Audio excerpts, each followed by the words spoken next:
What's up guys, Houndish here, and today we've got a bunch of Destiny 2 stuff to talk about. So we've got new details and some clarifications about stuff coming on the March 27th update. On top of this, we have a new roadmap that gives us a very good indication of when we're likely to see the second DLC for Destiny 2. I want to round up everything we know about exotic changes coming to the game, some pretty important feedback about the game, and a possible hint from Activision about future content. So before we actually get into the video, I just want to say a quick thanks for all of the feedback you guys gave me on my video about random roles. So I actually asked you to leave a rating based on whether you'd like to see this kind of system return in Destiny 2 as far as weapons and armor go. We had a very substantial response, so 10,000 likes, nearly 1,000 dislikes as well. So there definitely are some mixed opinions, but I do plan on putting this video forward as feedback, which at the very least suggests that players want to see more substantial systems for weapons and armor in the game. So I appreciate you guys engaging in that. If you have any thoughts, I will link that video in the description below. Moving on though, Bungie actually gave us a roadmap of what we can expect to see between March 27th and the May update. And this is as far as PvP goes, so there is a new rotating Crucible playlist, and this will include Rumble, Mayhem, and Iron Banner. So we'll get Rumble on March 27th, Mayhem on April the 3rd, Iron Banner on April the 10th, and then the same rotation for another 3 weeks up until May the 1st. Now the fact that this roadmap actually runs up until May, but then stops on May the 1st, to me is a pretty substantial indication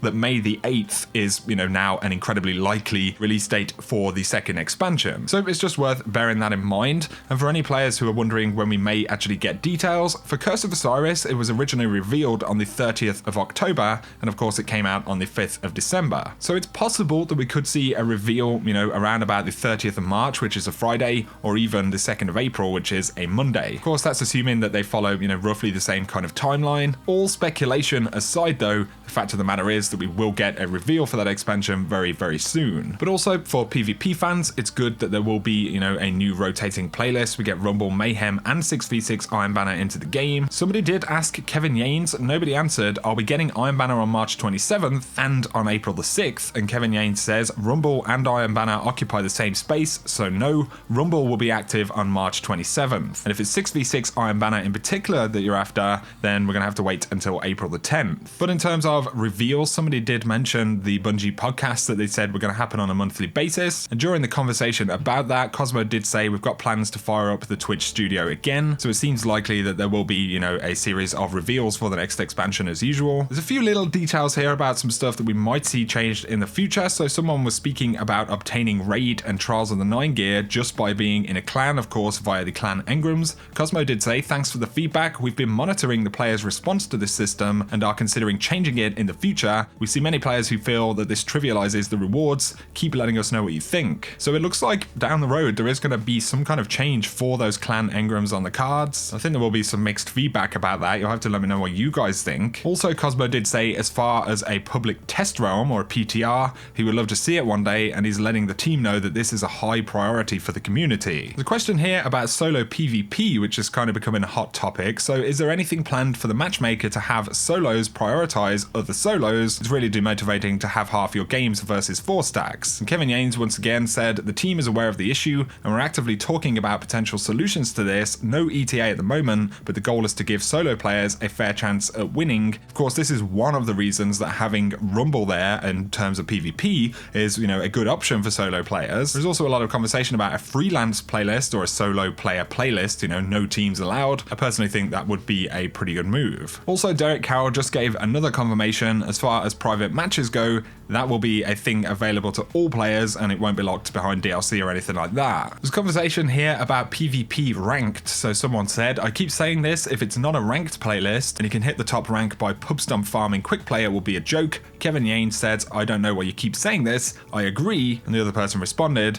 well, because no one has explicitly told us how it will work. And Kevin Yanes said, fair enough. I'll hop on the blog and give you some details. I hear you when it comes to the ranks and I agree. I'm an avid consumer of ranks in other games. If nothing else, I want what you want. And this is why really the cadence of content is going to pick up, because if you look at the March 27th update, then we're going to get DLC reveal. They're going to be showing us, how all of the stuff coming in May is actually going to work. So I do feel like things are about to get a little bit more interesting for Destiny 2. But here we have some stuff about Sandbox. So somebody asked, did we ever get clarification on the specifics of the in-air accuracy for the Dawnblade? So there was some confusion about the Swift Strike melee, but Josh Hamrick said a short buff following a Swift Strike melee is the same window as the current moment, and a reload speed buff as well. In terms of heavy ammo, someone said, I have just one concern. When compared to a rocket, which is an easy one-hit kill, a sniper and a shotgun will always be overlooked. And I do kind of agree there. There is an element where rockets are kind of prevalent and they do definitely affect the meta around heavy weapons. Josh Hamrick did say, I'm not going to imply I can predict the future, but I can say that in combination with ammo changes, there have been significantly less rockets in playtests. DMG did say that you will have to actually pick up ammo that's on the floor. You don't just run over it and automatically grab it. So most of this stuff, of course, affects the March 27th update. The final thing that we're likely to see before this actually drops is a look at some strike weapons. But moving on to the May update, where we're going to see major exotic changes, I actually wanted to round up all of the specific changes that we currently know of. So Cosmo did confirm that for the hard light, you will be able to switch elements just like you can with the Borealis. And he did also confirm that there will be changes for the Borealis as well, in order to compensate for the fact that one of its bonuses is now shared on another weapon. John Wisniewski dropped a hint about Sturm, another exotic that will be seeing some buffs actually taking place in 8-player Rumble. Of course, Rumble will be 8 players. They also hinted a little while back that the 6v6 PvP Rat King Masterwork had happened. Very interesting that he says it like that, 6v6 PvP Masterwork. I wonder what kind of changes we might see to the system when it comes to exotic Masterworks. And there was the hint, of course, about the Sunshot chaining for a triple kill inside of PvP, as well as hints about the Skyburner's Oath and the Graviton Lance, and some of the changes that they saw inside of the PvP playtests. John Wisniewski also confirmed that Fighting Lion will be getting better too. That's exactly what he said about it. And DMG also gave a hint to a pretty sizable change to the tractor cannon. Further on the conversation of exotics and heavy ammo, someone said the colony is nuts, but at least it takes up your exotic slot. Exotics should be strong, and I can't wait to see what other exotics look like after the exotic weapon pass. DMG did say there will indeed be some other options that will make you think, should I run this exotic in my heavy, this in my energy, or this in my kinetic? Strong options in all slots. So that kind of gives us really a roundup of some of the goals here with exotics, is to make more of them as appealing as possible. John Wisniewski had also hinted that not only will exotics see actual changes, but they're actually considering,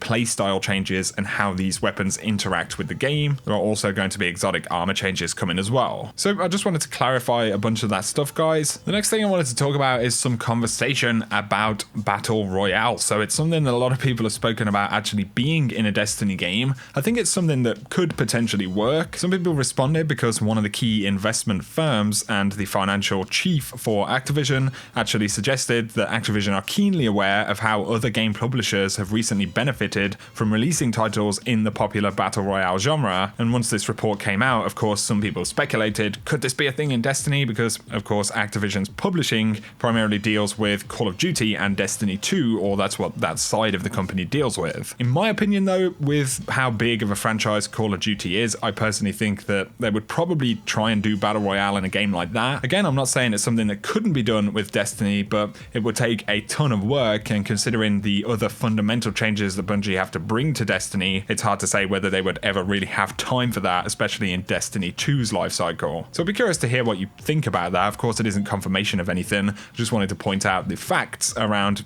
what they're actually saying here. The last thing I wanted to touch on very quickly, I still get asked, what is your opinion about, this update, that update? When is Destiny 2 going to be fixed? When is it going to be saved? In short, right now, in my opinion, if you're an avid PvP player, then March 27th might bring you back. There might be some good reasons to continue playing the game, and it could be a very positive step forward for Destiny's gameplay. There are other things as well, the introduction of some kind of striker loot on March 27th is definitely important, but these things aren't going to solve Destiny's biggest issues, I think what happened happens in May, we'll have new content, which is going to be positive to some degree. I think they'll probably have a couple of innovations in there. I'm hoping for, you know, potentially some kind of 3-player PvE game mode with a really good loot system and some kind of progression system there. And when I say these things, you know, I do want to see weapon changes. I want to see the weapon system considered. I want to see things like random rolls, mods, all of this kind of stuff needs to be vastly improved. But I think the reality is that a lot of it, especially the very big stuff, is probably going to happen in September. That doesn't mean the game can't get better in the meantime, but in a situation where it is like this, you know, it's a progressive update system, it's a step-by-step process. The main thing, you know, is to look at the value of each update. Is it bringing positive changes? Is it a step forward? And to me, I think, you know, March 27th may have the potential to do those things, and I think September obviously has the potential to do that even more. Anyway, guys, that is going to sum up this video. Quite a lot of stuff to talk about once again. I'll keep you guys posted over the next week as we lead up to the March 27th update. I'm hoping to have quite a bit of content covering, you know, what has changed in the game, a lot of the stuff to do with weapons and the new strike rewards when the March 27th update drops. But if you have found this video interesting or insightful, then a like is very much appreciated. It really helps me out on the channel, guys. I appreciate all of the support you've shown me recently. Like I said, be sure to let me know your thoughts in the comment section. If you're new to the channel, be sure to hit subscribe if you want to see more Destiny 2 content.